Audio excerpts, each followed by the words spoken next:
പക്ഷേ സ്വാതന്ത്ര്യത്തിന് കുറേ ഭീഷണികൾ വരുന്നുവെന്നാണ് പലവിധ പഠനങ്ങളിൽ നിന്ന് നമുക്കൊക്കെ വായിക്കാനും മനസ്സിലാക്കാനും കഴിയുന്നത്. ഈ ജനാധിപത്യത്തിന്റെ രീതികളെ മാറ്റിമറിക്കാനുള്ള വലിയ ശ്രമങ്ങളുണ്ട്. ഈ പ്രസിഡൻഷ്യൽ രീതിയിലേക്ക് ഇന്ത്യയെ കൊണ്ടുപോകാനുള്ള കുറേ മുന്നേറ്റങ്ങൾ നടന്നുകൊണ്ടിരിക്കുന്നു.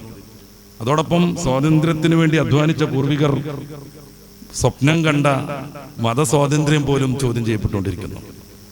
ഇതൊന്നും ഓരോന്നോരോന്ന് എണ്ണി പറയേണ്ടതൊന്നുമല്ല. ഉത്തരേന്ത്യയിൽ മാത്രമല്ല, ഇന്ത്യയുടെ ഏകദേശം ഭാഗങ്ങളിലൊക്കെ ആ ഒരവസ്ഥ കൈവരുന്നു. കുറെ ആളുകൾ എന്ത് തീരുമാനിക്കുന്നു അതേവിടെ നടക്കാവൂ എന്ന് പറയുന്നു. ഇതിന്റെ പേരല്ല സ്വാതന്ത്ര്യം, ജ്ഞാനത്വത്തിൽ ഏകത്വം.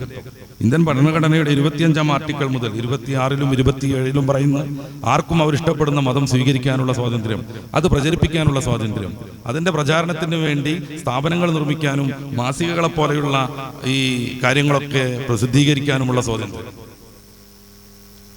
അതൊന്നും പാടില്ലെന്ന് ഞങ്ങൾ വിചാരിക്കുന്നത് പോലെ നടത്തുന്നു, ഇനിയും ഞങ്ങൾ അതൊക്കെ തന്നെ ചെയ്യുമെന്നും ദാർഢ്യം പറയുന്ന കുറേ നേതാക്കളായി ഇരിക്കുന്നു ഇന്നത്തെ ഭാരതത്തിന്റെ മുന്നോട്ട് കൊണ്ടുപോകുന്നവർ.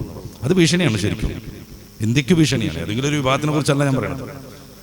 ഈ ഒരു വർഷം 1.5 വർഷത്തിനിടയ്ക്ക് ക്രൈസ്തവ ന്യൂനപക്ഷങ്ങൾക്കെതിരെ 800 ചില്ലാനം സംഘടിതമായ അക്രമങ്ങൾ നടന്നു എന്നാണ്.